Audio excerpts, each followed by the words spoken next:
ಇನ್ನು ಖಾತೆ ಖ್ಯಾತೆ ಮತ್ತೆ ದೆಹಲಿ ಅಂಗಳಕ್ಕೆ ತಲುಪಿದೆ. ದೆಹಲಿ ತಲುಪಿದ್ದಾರೆ ಸಚಿವ ಕೃಷ್ಣ ಬೈರೇಗೌಡ. ಬಿಡಿಎ ಹೊರತುಪಡಿಸಿ ಬೆಂಗಳೂರು ನಗರಾಭಿವೃದ್ಧಿ ಕೊಟ್ಟರೆ ಆ ಖಾತೆಗೆ ನಕಾರ ಅಂತಿದ್ದಾರೆ. ಬೆಂಗಳೂರು ನಗರಾಭಿವೃದ್ಧಿಯ ಜೊತೆಗೆ ಬಿಡಿಎ ಬಿಎಂಆರ್ಡಿಎ ಕೊಡಬೇಕು ಅನ್ನೋದು ಕೃಷ್ಣ ಬೈರೇಗೌಡರ ಪಟ್ಟು. ಹಾಗಾಗಿ ಇನ್ನೂ ಕೂಡ ಅವರು ಚಾರ್ಜ್ ತೆಗೆದುಕೊಂಡಿಲ್ಲ.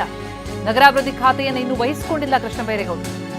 ಹಾಗೆ ಖಾತೆ ಬದಲಿಸಲು ಹೈಕಮಾಂಡ್ ಮುಂದೆ ಬೇಡಿಕೆಯನ್ನು ಇಡ್ತಾರಾ ಎನ್ನುವ ಕುತೂಹಲ ಇದೆ. Hotel Management with AI. Join IIHM, International Institute of Hotel Management. ಇವತ್ತು ದೆಹಲಿಯಲ್ಲಿ ಹೈಕಮಾಂಡ್ ನಾಯಕರನ್ನ ಭೇಟಿಯಾಗುವ ಸಾಧ್ಯತೆ ಇದೆ. ಖಾತೆ ಗೊಂದಲ ಬಗೆಹರಿಸೋ ಸಂಬಂಧ ಚರ್ಚೆ ನಡೆಸೋ ಸಾಧ್ಯತೆ ಇದೆ. ಕೃಷ್ಣ ಬೈರೇಗೌಡರ ಜೊತೆ ಸಚಿವಾಕಾಂಕ್ಷಿ ರಿಜ್ವಾನ್ ಅರ್ಷದ್ ಕೂಡ ಹೈಕಮಾಂಡ್ ನಾಯಕರನ್ನ ಭೇಟಿಯಾಗೋದಕ್ಕೆ ತೆರಳಿದ್ದಾರೆ.